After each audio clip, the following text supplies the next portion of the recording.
आजकल ना दुनिया के विच एक शब्द की बड़ी चर्चा है, उसका नाम है न्यू वर्ल्ड ऑर्डर। तो इस बार एक बार थोड़ी देर पहला भी अपन ने एक बात करी थी, मैं इसका नाम रखा था पंजाबी के विच भी वो स्यापा असल में नवा संसार स्यापा। पहले एक बीमारी आई, उसका इलाज आया, टीके आए, बड़ा कुछ आया। उरे तक कहा जा भी जी महाराजा रणजीत सिंह की मौत हुई थी, उसके पीछे भी न्यू वर्ल्ड ऑर्डर का हाथ था। सो इस मुद्दे पर एक बंदा अपने हिंदुस्तान के विच बहुत जिहड़ा हैगा प्रचार या उन्होंने दस रहा लोगों को, डॉक्टर दविंदर बलारा। ਅੱਜ ਮੇਰੀ ਗੈਲ ਹੈ, ਪਹਿਲਾਂ ਆਪਾਂ ਉਹਨਾਂ 'ਤੇ ਜਾਣਾਂਗੇ ਵੀ ਅਸਲ में न्यू वर्ल्ड ऑर्डर क्या चीज़ है। बहुते बंदे पता ही नहीं भी यार न्यू वर्ल्ड ऑर्डर क्या, बला मैनू क्या पता कौन क्या कर रहा भी सरकारां क्या कर रही हैं। डॉक्टर साहब नमस्कार। नमस्कार भाई। ਅੱਜ ना मैं सोचा भी थारी गल बातें करी जाए, थारे मैं चैनल वीडियो बहुत देखी हैं पर आम बंदे नहीं पता ठीक भी डॉक्टर दविंदर बलारा कौन है। तो पहले ये दसो भी असल में ना न्यू वर्ल्ड ऑर्डर, मैं इन्हूं पंजाबी स्यापा ही है ना, आप कहते भी स्यापा भी बेड़ा गर्क करना, तो वो दसो मड़ा न्यू वर्ल्ड ऑर्डर थोड़ी शब्दों में क्या चीज़ है, फिर आप आगे बात करेंगे। देखो सबसे पहले हमको समझना पड़ेगा ऑर्डर क्या होता है। ऑर्डर होता है व्यवस्था, फिर वर्ल्ड ऑर्डर विश्व की व्यवस्था, फिर न्यू वर्ल्ड ऑर्डर नए विश्व की व्यवस्था। ये पूरी दुनिया को एक नए तरीके से घड़ने के लिए कुछ लोगों ने अपने हिसाब से चलाने के लिए एक डिजाइन तैयार किया है कि आने वाले वक्त में हम पूरी दुनिया को ऐसे चलाएंगे। वो बैठ के प्लान बनाते हैं, भाई बड़ी जनसंख्या हो गई है, बहुत सारा पैसा चाहिए इसके लिए, लोग काम करके राजी नहीं है, लोग तो इंटरनेट पे बैठे रहते हैं, इनको घर बैठे खाना भी चाहिए। कभी कोई आंदोलन कर लेता है, कभी कोई आंदोलन कर लेता है, कभी कुछ हो जाता है, कभी खाने की कमी पड़ जाती है, एक जगह पर गरीबी बहुत ज़्यादा है, एक जगह पैसे बहुत ज़्यादा है, एक आदमी पैसा कम खर्च कर रहा है, एक ज़्यादा कर रहा है, एक के पास तो बड़ी सारी गाड़ियाँ और बड़े सारे प्लेन और अपने अपने जहाज़ और बहुत सारा ऐशो आराम है, दूसरा कहीं गरीबी है। तो हमको ना पूरी दुनिया में एक ऐसी व्यवस्था बनानी चाहिए जहाँ पर हमको सबके लिए सोचना हो और उसके लिए हमको कुछ डिज़ाइन बनाना पड़ेगा और सस्टेनेबल डेवलपमेंट प्रोग्राम सामने रखकर पूरी दुनिया को ये बताने की कोशिश कर रहे हैं कि हम तुम्हारे लिए एक नई व्यवस्था बनाने की कोशिश कर रहे हैं। उसमें ना तुम जो ये लोग चीज़ों पे कब्जा करके बैठे हो ना, जैसे तुम कहते हो ये मेरी ज़मीन है, ये मेरा गांव है, मेरे बच्चे हैं, ये सब तुमको छोड़ना पड़ेगा। उसके लिए हम तुमको बताएंगे तुम कहाँ रहोगे, तुमको क्या खाना है, तुम क्या पी सकते हो, कहाँ आ जा सकते हो, तुम्हारी लिमिट कितनी है, तुम क्या चीज़ उपयोग कर सकते हो, कौन सी चीज़ों का उपभोग कर सकते हो, वो फिर तुम अपने हिसाब से नहीं सोच सकते, फिर तुमको पूरी दुनिया के हिसाब से सोचना पड़ेगा। क्योंकि पूरी दुनिया में तो गरीबी है और तुम लोग जो एक एक आदमी 50-50 एकड़ जमीन लेके बैठा है, तुम लोग तो यार इतनी बढ़िया बढ़िया ऐशो आराम, तुम तो ऑर्गेनिक खाना खा रहे हो, वहाँ लोगों को खाना नहीं मिलता है। तो फैक्ट्री वाला खाना बनाने के लिए तुम्हारे को ये सब चीज़ें तुमको अपनी ज़मीनों से अधिकार छोड़ना पड़ेगा। पानी खत्म हो गया है ज़मीन का और तुम लोग यहाँ ट्यूबवेल चला के अपने खेतों में खेती कर रहे हो, तो तुमको ये खेती जो है ना ऐसी नहीं करनी है जो तुम कर रहे हो, ये हम बताएंगे तुमको खेती कैसी करनी है। एक एक आदमी 15-15 बच्चे पैदा कर रहा है, 10-10 बच्चे पैदा कर रहा है, तुमको खेती में काम चाहिए, तुम्हें हम बताएंगे कितने बच्चे पैदा करने हैं, कितने नहीं करने हैं, किस नस्ल के करने हैं, उसमें कैसा बीज होगा ये हम बताएंगे, खेत में कैसा बीज डालोगे ये हम बताएंगे, कहाँ रहोगे ये हम बताएंगे, कितनी जगह चाहिए तुमको रहने के लिए ये हम बताएंगे, कितना खर्चा कर सकते हो महीने में इतना हम बताएंगे, बच्चे पैदा होंगे कि नहीं होंगे ये हम बताएंगे, डंगर रख सकते हो कि नहीं रख सकते ये हम बताएंगे, सूरज कितना चमकेगा ग्लोबल वार्मिंग के हिसाब से ये भी हम बताएंगे। तुम मतलब पैदा होने से लेकर मरने तक और सुबह से लेकर रात तक तुम क्या करोगे, तुम्हारी जिंदगी कैसे चलेगी ये हम बताएंगे। तो हम पूरी दुनिया के लोगों को एक ऐसी व्यवस्था में डालना चाहते हैं जहां आदमी के पास अपना कुछ ना हो, बल्कि वो पूरी दुनिया के हिसाब से तय करे, और इसी को उन्होंने नए वर्ल्ड ऑर्डर का नाम दिया है। ये तो फिर डॉक्टर साहब अभी मतलब गुलाम बंदा हो गया। तो आप देखो, ये तो मैं तो देखो, उन्होंने नहीं कहा ऐसा, वो गुलाम नहीं हो भाई। देखो तुम जा नहीं सकते, अपनी गाड़ी नहीं रख सकते, बस गुलाम नहीं हो। लेकिन तुम अपना खेत में अपना बीज अपनी मर्जी का नहीं बो सकते, लेकिन गुलाम नहीं हो। तुम अपने बच्चे को उनकी मर्जी के इंजेक्शन सारे लगवाने पड़ेंगे। वो 5 साल की उम्र तक 55 इंजेक्शन है अभी फिलहाल, आने वाले टाइम में हम 100 कहेंगे तो 100 भी लगवाने पड़ेंगे, लेकिन गुलाम नहीं हो तुम, तुम्हें अपनी मर्जी से ही लगवाने पड़ेंगे। तुम्हें वो ये नहीं कह रहे हैं कि तुमको अपने बच्चे को लगवाने ही लगवाने हैं, पर अगर स्कूल में एडमिशन चाहिए तो वो लगे हुए होने चाहिए, वो जबरदस्ती नहीं करेंगे आपके साथ, वो आपको ये नहीं कहेंगे कि तुमको यही करना है, लेकिन वो तुम्हारी जिंदगी का वो ऐसा नहीं कहेंगे कि तुमको वैक्सीन सारी लगवानी पड़ेंगी, वो ये कहेंगे नहीं लगवाओगे तो तुमको बस में नहीं जाने देंगे। बस वो इतना कहते हैं, वो तुमको गुलाम नहीं करना चाहते हैं। वो कहते हैं जो भी करो अपनी मर्जी से ही करो, तुम अपनी मर्जी के मालिक हो, ऐसा नहीं कहते वो। गुलाम नहीं। आपको गुलामी नजर आ रही है तो इसमें वो क्या करें बेचारे, वो तो शरीफ आदमी है, वो तो अच्छे लोग हैं, वो तो सारी दुनिया को अच्छा दुनिया दिखाना चाहते हैं। आपको उसके अंदर पता नहीं क्यों कमियां नजर आती हैं। आप ही पता नहीं क्यों कहते हो कि भाई आपको तो अपनी पंचायती व्यवस्था चाहिए। अरे रोबोट अगर आपका मुकदमा सुने, अगर रोबोट आपके लिए सारे कमियां बता दे ऑपरेशन तो कर क्या रहा है। गलत है बताओ भाई। ऑपरेशन को रोबोट आपके सारे ऑपरेशन कर दे तो तुमको लगा है कि हमको रोजगार दो। तुम्हें रोजगार नहीं चाहिए, तुमको घर पे बैठे खाना मिलेगा तो फालतू टेंशन लेने की जरूरत क्या है। वो ऐसा कह रहे हैं, मतलब ऐसा। अब आप देखो इसको कैसा, आप इसको किस नज़र से देखना ਪਿੱਛੇ ਜਿਹੜਾ चाहते हो? ਹੈਗਾ ਇਹ ਬਿਮਾਰੀ ਆਈ ਤੇ ਇਲਾਜ ਹੈ, ਬਹੁਤ ਸਾਰੇ ਬੰਦੇ ਅੱਜ ਕੱਲ ਜਿਹੜਾ ਰੌਲਾ ਪੈ ਰਿਹਾ ਵੀ ਬਿਮਾਰੀਆਂ ਆਪਣੇ ਆਪ ਨਹੀਂ ਪੈਦਾ ਹੁੰਦੀਆਂ। ਬਿਮਾਰੀਆਂ ਦੇ ਪਿੱਛੇ ਵੀ ਇੱਕ ਜਿਵੇਂ ਤੁਹਾਨੂੰ ਬਾਸ ਸ਼ਬਦ ਵਰਤਿਆ ਤਾਂ ਵੀ ਇੱਕ ਜਿਹੜਾ ਆਰਡਰ ਦਾ ਮਤਲਬ ਹੈ ਕਿ ਸਿਸਟਮ ਹੈ, ਬਿਮਾਰੀ ਆਪਣੇ ਆਪ ਨਹੀਂ ਆਉਂਦੀ। देखिए देखो उनको ये पता है कि इनका फिर कोई खालसा खड़ा हो जाएगा, फिर कोई रणजीत सिंह, फिर कोई गुरु गोविंद सिंह, फिर कोई गुरु नानक है। उनको पता है कि इनके बीच फिर ये भगत सिंह निकल आएंगे। तो उनको भगत सिंह ना निकले तो क्या तरीका है? तो तरीका ये है कि आप अगर बीमार ना होने वाली फसल खाओगे तो आप बीमार नहीं पड़ोगे। तो पहले तो इनकी फसलों के अंदर बीज अपने हिसाब के दो, जिनके अंदर वो अपने हिसाब की बीमारियां दे देंगे, जिसको खा करके फिर उनके हिसाब के आप बीमार पड़ोगे। फिर जहां 7-7 फुट के नौजवान हुआ करते थे और जो पूरा मतलब गिरडी होती थी ना वो खेत में चलने वाली, उसको भी उठा दिया करते थे लोग। अभी अपने बड़ों से क्या है, 2 खाट नहीं उठती बेचारे से, अभी यह हाल करते। इनकी औलादों को इनकी जड़ों से काट दो, इनको इनका बीज नाश कर दो। मतलब अभी क्या कह रहे हैं कि आपका बीज जो है खेत में पड़ने वाला बीज आपका ठीक नहीं था, हमने उन्नत बीज बना दिए। मैं एक हिसार एग्रीकल्चर यूनिवर्सिटी का एक प्रोफेसर था, उसके साथ बैठा था। बोला आप ये साइंस को गालियां देते हो, साइंस को कमियां बताते हो, आपको नहीं मालूम है भाई कितनी गरीबी थी। मैं कहा कितनी गरीबी थी? बोला देश गरीब था। मैं कहा कब कब की बात है जब देश गरीब था? सदा से ही गरीब रहे हैं। मैं कहा ऐसा है, वर्ल्ड इकोनॉमिक फोरम की वेबसाइट के ऊपर भारत की गरीबी और अमीरी के आंकड़े दिए हुए हैं। जिस वक्त अंग्रेजों को आए हुए 200 साल हो गए थे ना, 1860 की बात कर रहा हूं मैं, जब तुम्हारा आईपीसी और नए कानून आए थे, नया ऑर्डर आया था जब वहां इंग्लैंड से, उस दौर से पहले भी भारत पूरी दुनिया की टॉप अर्थव्यवस्था है। उस टाइम पर भी, जिस वक्त आज तुम कह रहे हो कि भारत तीसरी अर्थव्यवस्था, 5वीं अर्थव्यवस्था की बात कर रहे हो, अरे आज के टाइम पे तो सिर्फ 4 अमीरों के पास सारा पैसा है, सारा धन इकट्ठा पड़ा है। उस वक्त की बात मैं कर रहा हूं जब हर घर के अंदर सोना, और 1 दड़ी से कम चांदी तो किसी गरीब के घर में भी नहीं होती थी, 5 किलो से कम तो। मैं तब की बात कर रहा हूं, और तुम इस देश को गरीब होने की बात करते हो। इस देश के अंदर अपने घर का बीज, अपना पानी, अपना अनाज, अपने डंगर, एक घर के अंदर 20-20, 25-25, 30-30 पशु मैंने देखे हुए। मेरे घर में 26 पशु हुआ करते थे। आज के टाइम पे कीमत लगाओ 50 लाख कीमत बनती है उनकी। रोज का इतना दूध तो हम खाम खाई में ऐसे दे दिया करते थे पड़ोसियों को, जिनके घर में दूध कम होता है, जितने दूध के लिए आज लड़ाइयां बजा लेंगे लोग बाग, उसको तुम गरीब कहते हो। और वो फिर ये कहते हैं हमने उन्नत बीज बनाए। मैंने उस प्रोफेसर को बताया, उन्नत बीज कह करके समाज को भ्रमित मत करो। उन्नत बीज तुम तब बना सकते हो जब तुम उससे ज्यादा नॉलेज रखते हो जिसने पहला बीज बनाया था। जिसने ये बीज बना रखे वो परमपिता परमेश्वर, उसने जो जितना ज्ञान उसके पास है, तेरे को उससे ज्यादा ज्ञान होगा तो तू उससे बढ़िया बीज बना सकता है, नहीं तो तू उस बीज में हेर फेर तो कर सकता है। तो इन्होंने अपने खेत के बीज, फिर हमारे डंगरों के बीज, फिर हमारे आदमी के बीज, इन्होंने चेंज करके ऐसे बना दिए। आज जो बच्चे हैं ना, आप उनसे लड़ने की बात करो तो बाबा बाबा लड़ नहीं सकते, अपने हकों के लिए नहीं लड़ सकते। मतलब आपके बच्चे को स्कूल का मास्टर जबरदस्ती इंजेक्शन लगाने की बात कहता है, और बाप ये मेरे को फोन करके ये कहता है कि जी जबरदस्ती कर रहे हैं छोटे बच्चे को। मैंने कहा औलाद तुम्हारी है और जबरदस्ती के लिए शिकायत मेरे को कर रहे हो। अरे डूब मरना चाहिए भाई, कैसे तो बाप हो गए और कैसी माँ हो गई और कैसे बच्चे हो गए। तो वो असल में दोबारा कोई भगत सिंह या रणजीत सिंह ना पैदा हो जाए, इसीलिए जड़ों पे वार कर रहे हैं।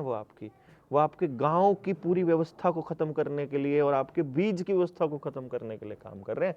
इसको समझा रहे हैं हम लोगों को बेसिकली। देखो जी, वो सरकार के या कोई भी बंदा कह रहा है कि थारी जी जमीन है कुछ नहीं कबाड़ है, हमें थानू 10 करोड़ रुपया देंगे किले का। हाँ, ਤੇ ਲੋਕ ਕਹਿੰਦੇ ਬਹੁਤ ਕਮਾਲ ਹੈ। देखो कमाल की बात तो है, आपको तो कह रहे हैं और आप खुद भी कह रहे हो अपने बच्चों को कि जमीन में कुछ नहीं रखा, कुछ और कर लो। और जो गौतम अडानी रोज का 10,000 करोड़ रुपए कमा रहा है, उसको जमीन चाहिए आपकी।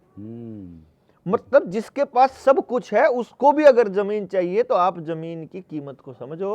जमीन आपको 1 बीघा जमीन भी होगी ना, भूखा नहीं मरने देगी पूरे परिवार को। सारी जिंदगी की बात है, एक बार आपने वो सड़क में चली गई, एक बार मुआवजा मिल गया। ज्यादा कैलकुलेशन मत करो। देखो ये तो बड़ी बड़ी बातें हो जाएंगी, सिंपल सा ले आओ। आपके घर में साल का कितना गेहूं लगता है? 10 क्विंटल, 5 क्विंटल? 5 क्विंटल मतलब 3-4 लोगों के परिवार में 5 क्विंटल से ज्यादा पूरे साल का गेहूं नहीं लगता। 5 क्विंटल गेहूं की कीमत आज के टाइम मंडी जब बाजार में जा रहे हो तो 10 से 12 हजार रुपए के बराबर है। आप एक काम करो, किसी किसान से पूछो, एक तरफ 5 क्विंटल गेहूं रखा है, वो तो आपको पूरा साल खिला देगा, पूरा साल भोजन कर सकते हो। 12,000 रुपए पूरा साल चला के दिखा दो, आप रोटी खा के दिखा दो 12,000 से। इतनी सी कैलकुलेशन है, आपको ये समझ लो। जितना जो आपके घर में भैंस है वो आपको जिंदगी भर, क्या छोड़ो 4, 5, 6 ब्यात तो आपको वो दूध दे देगी ना। उसका कैलकुलेशन करके देख लो आप। और एक बार जो पैसा मिल जाए उसको बेचने से जो पैसा वो देख लो आप कैलकुलेशन करके। इसी तरह जमीन का हिसाब लगा करके देख लो, वो तो आपकी अगली पीढ़ियों तक खिला देगी आपको जमीन तो। और जो उससे पैसा मिलने वाला है वो महीना नहीं टिकना, उसी टाइम स्कॉर्पियो आ लेगी लड़के के नीचे, फिर एक पिस्टल ले आएगा, फिर किसी को मार के जेल में पड़ा मिलेगा। यही काम है, नहीं तो और कुछ नहीं करेगा। तो इंजेक्शन लगा के डॉक्टर बन के आपको ही चढ़ा पड़ा रहेगा। ये है बेसिकली। और वो चाहते हैं कि आपकी अगली जनरेशन इस तरफ चल पड़े बेसिक। अब आप देख लो कि आप अपनी जनरेशन को किस तरफ लेकर के जाना चाहते हो। उनकी बात सही लगती है तो उनको भी कोई नहीं रोक सकता, और जिनको गलत लग सकती है उनको तो फिर इकट्ठे आकर के फिर ये लड़ाई जो है बुलंद करनी पड़ेगी। मतलब एक पीढ़ी को तो शहादत दे करके अगली पीढ़ी को बचाने का काम करना ही पड़ेगा। देखो ये तो हमको गुरुओं ने भी बताया है। अपनी औलाद के लिए अगर कुछ ऐसा करना है तो जिस पीढ़ी को समझ में आ जाएगा उस पीढ़ी को अपना जीवन कुर्बान करना पड़ेगा। और जिनको आया उन्होंने किया है, आज से पहले भी किया है और आगे भी होता रहेगा। ये तो थानू भी पीछे फड़ लिया था पढ़ भी लिया था, कुट्टा भी फिर पकड़ के बहुत शिद्दत कराया। बहुत करते हैं ये लोग। तो चाहते हैं कि ये लोग बोलने वाले लोग किसी तरह चुप हो जाएं, क्योंकि इनके बोलने से इनको डर लगता है। हम जैसे लोग बोलते हैं उससे डर नहीं लगता। वो जो गरीब आदमी है ना, जो इनसे राशन लेके चुप बैठा है, जो इनसे पेंशन लेके चुप बैठा है, जो किसी और मुद्दे पर थोड़े से लालच में चुप बैठा है, इनको डर है कहीं गलती से उसको बात समझ में आ जाए। इनको सारा खतरा इस बात का है। तो उससे पहले जो ये बोलने वाले लोग हैं इनको किसी तरह काबू कर लो, इनको डरा दो, लालच में फंसा दो, सत्ता देकर देख लो, पैसे देकर देख लो, कोई ठेका देकर देख लो। तो ये उस चक्कर से होते किसी तरह से इनको फंसा लो ताकि बात गलती से उस गरीब आदमी तक नहीं चले जाए। जिस दिन अनपढ़ और गरीब आदमी बोलना चालू होगा फिर इनके काबू आने की बात। पर लोग डॉक्टर साहब बड़े खुश हुआ भी मानू आटा मुक्त, दाल मुक्त, बस मुक्त, बिजली मुक्त है, मुक्त है, बड़ा नज़ारा आ रहा। देखो जो अपने गुरुओं को भूल जाएगा, जो अपने पुरखों को भूल जाएगा, वो भिखारी होकर के भी स्वाभिमान से जीने के नाटक कर सकता है। लेकिन भिखारी कभी स्वाभिमान से जी थोड़ी सकता है। ये हाथ ऐसे फैलाने वाले हम है ही नहीं, हमारी विरासत है ही नहीं। हमारी विरासत तो, मैं तो जब शहर में कभी गया था, अपने दादाजी के पैर दबाया करता था बचपन में, तो मैं उनसे कभी पूछ लेता था, कभी मैं बोल देता था कोई गुरु मंत्र दो दादा, तो वो एक लाइन में बोला करते थे। तो जब मैं शहर में गया था तो थोड़ा उन्होंने मुझे एक बात बताई। एक दिन की बात है, मुझे बोला उन्होंने, बेटा अपना हाथ हमेशा ऐसे रखना, कभी ऐसे मत करना। तुम्हारी विरासत जो है ना तब तक बची हुई है जब तक तुम्हारे हाथ ऐसे हैं। तुमको देना है किसी से, जब लो और ये देखो कि उसने तुमको फ्री में दिया है तो कोशिश करो कि उसको कुछ भी ऐसा दो जो उससे ज्यादा की कीमत का हो, और नहीं हो तो उससे कुछ तो दो। मतलब ऐसा ना हो कि तुम उसको फ्री में ले रहे हो। तो वो हम उस विरासत को संभालने वाले लोग हैं। लेकिन क्या है कि जो आपको दिया जा रहा है, देखो ये सब समझने के लिए ना आपकी जो थर्ड आई है, ये पाइनियल ग्लैंड बोलते हैं इसे, ये काम करती हुई होनी चाहिए। इस पाइनियल ग्लैंड की खासियत क्या है? ये तब काम करती है जब रोशनी कम होती है।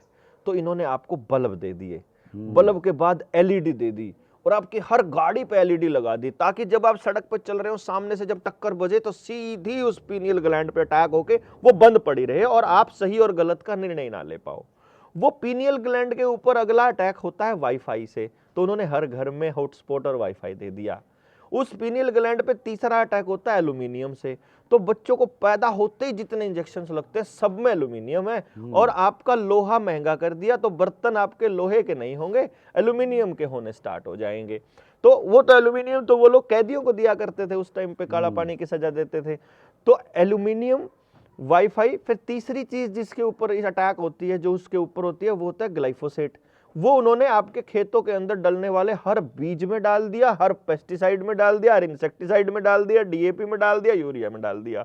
तो वो हर खाने की हर कौर के साथ आप ले रहे हो, तो आपकी जो पीनियल ग्लैंड है ये डाउन हो रही है।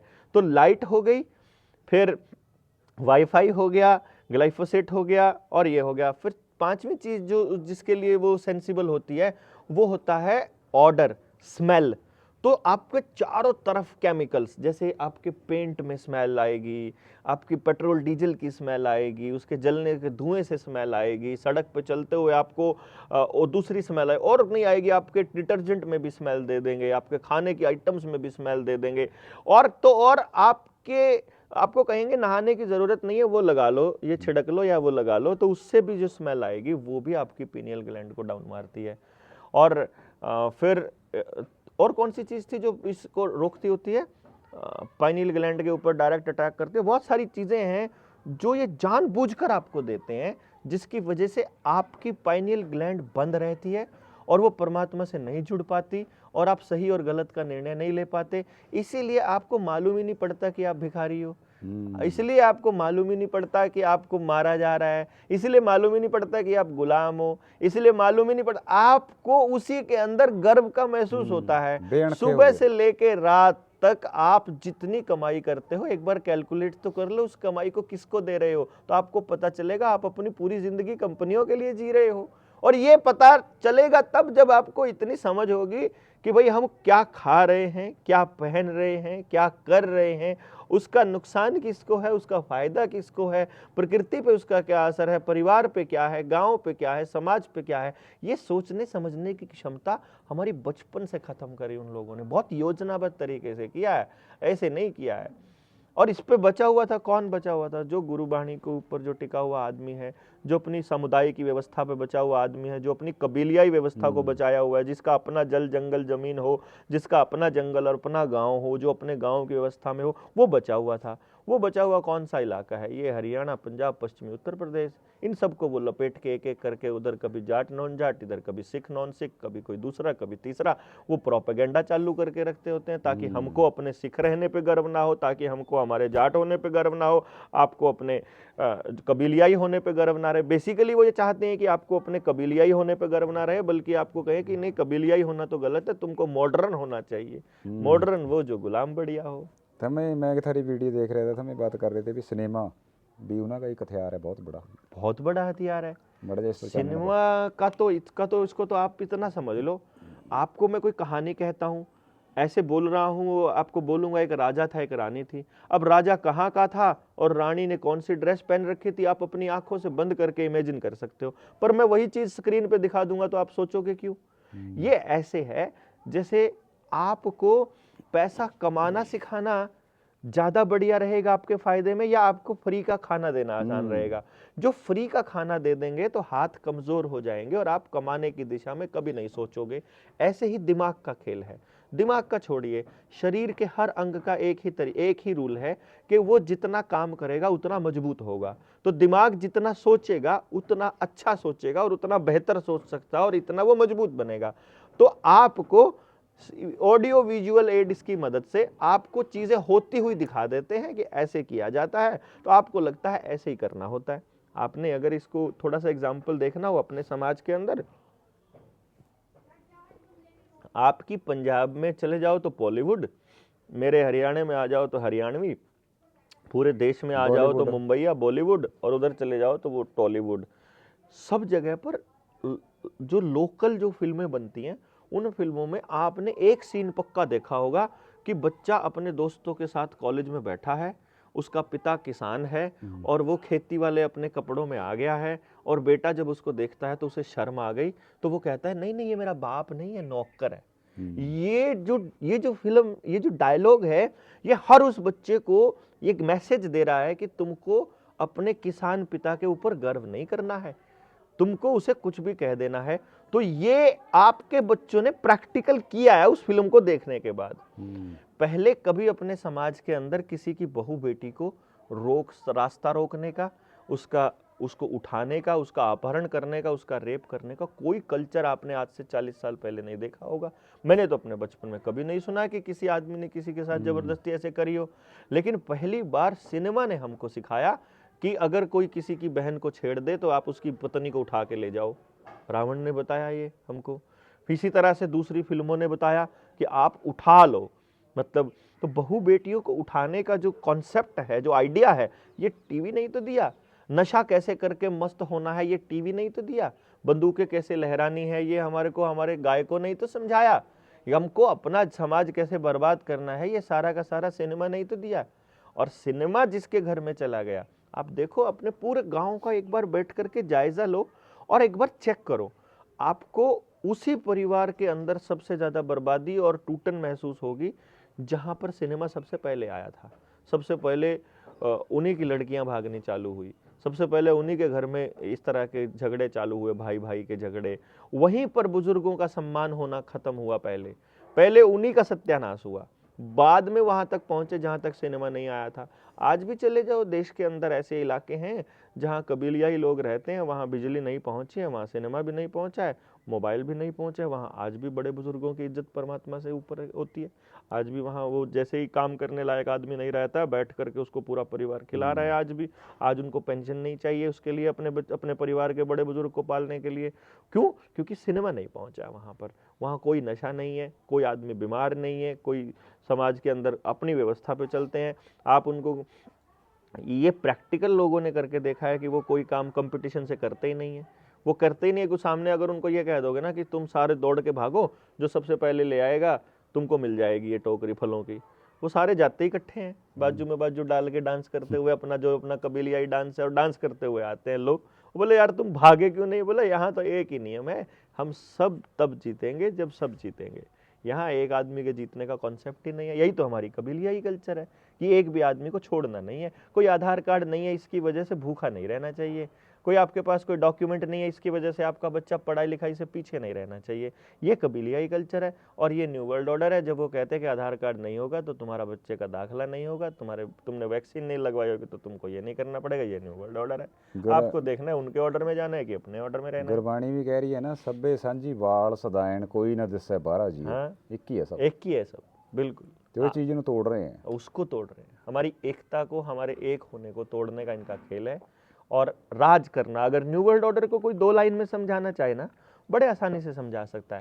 एक ऐसी व्यवस्था जिसमें आप हर काम के लिए उनके ऊपर निर्भर हो और उनके कंट्रोल में हो, बस आप अपनी मर्जी से कुछ भी ना करो। पेंशन की बात कर रहे ना, भी पंजाब माता जी बुढ़ापा पेंशन घट है, भी हरियाणे में ज़्यादा बंदे हंसे करा कब मन्ना हरियाणे में चले जाना, पेंशन ज़्यादा दे रहे हैं मुफ्त घर बैठे ना, मतलब कि तैयारी कर रहे हैं अपने उसकी, अपनी विरासत को खोने की बेसिकली, और अच्छा भिखारी होने की। बाकी हम वहाँ बड़े भिखारी हैं, वो ऐसा कहना चाहते हैं बेसिकली। मैं उसको ऐसे देखता हूँ, जब आप ये कहते हो कि आप वहाँ बुढ़ापा पेंशन ज़्यादा है और यहाँ कम है, तो मैं यहाँ देखता हूँ कि वहाँ भीख ज़्यादा मिल रही है, यहाँ कम मिल रही है।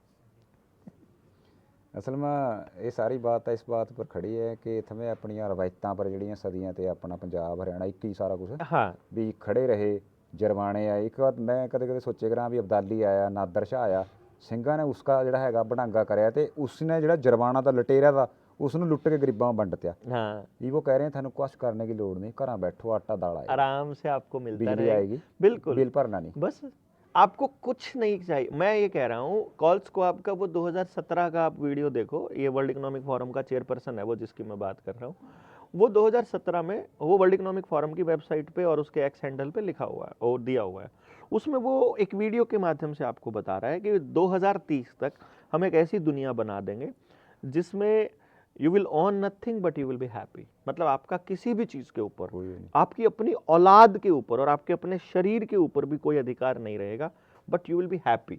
खुश कैसे रहोगे? आपको जो घर में राशन मिलेगा ना, उसके अंदर वो ऐसी ड्रग्स डाल के देने वाले हैं।